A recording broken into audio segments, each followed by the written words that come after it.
Hi, I'm Christy Wellsby, and I'm the very proud author of the Forward Motion Readers book series. Today I am unboxing book 3 because I just got my advanced author copies in the mail. I didn't do an unboxing video for my first 2 books, book 1 and book 2, but I thought I'd like to for book 3 because now Forward Motion Readers is a trilogy. I'm so excited.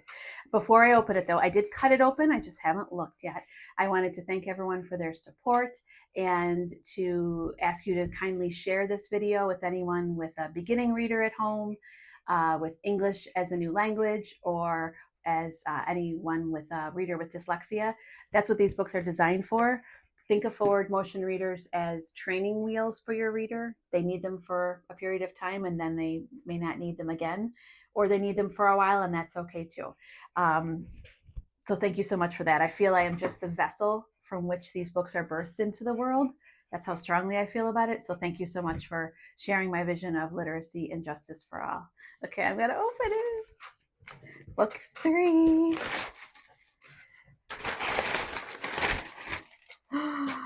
Yes. I see the back first. Oh, there she is. Oh my gosh.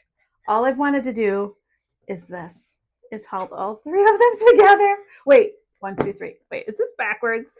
Look at that. Look at that.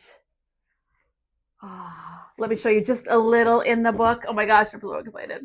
So Forward Motion Readers. Ah, look at that. That's so pretty. First of all, the van is designed by a local high school student, Aria. Thank you, Aria.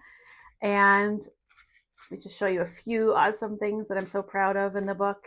Here are, yes, the character pages. So these are the characters that are in book 3. This is the West Springs map. All the action in this book takes place in the hamlet of West Springs. So here's a map to show where the characters live. I love the colors, so bright. Let me just pop to a page here. So take a look. If you have seen other books of Forward Motion Readers, you will see, wow, there's a lot more words on the page. But it's all just one phonics pattern at a time with each chapter. You'll notice the font size is a little smaller because the readers know more of what to do. Oh my gosh, I love it. Okay, at the very back, let me just show you a few other things before I read the whole book. So as you may know, some of my characters are inspired by real people.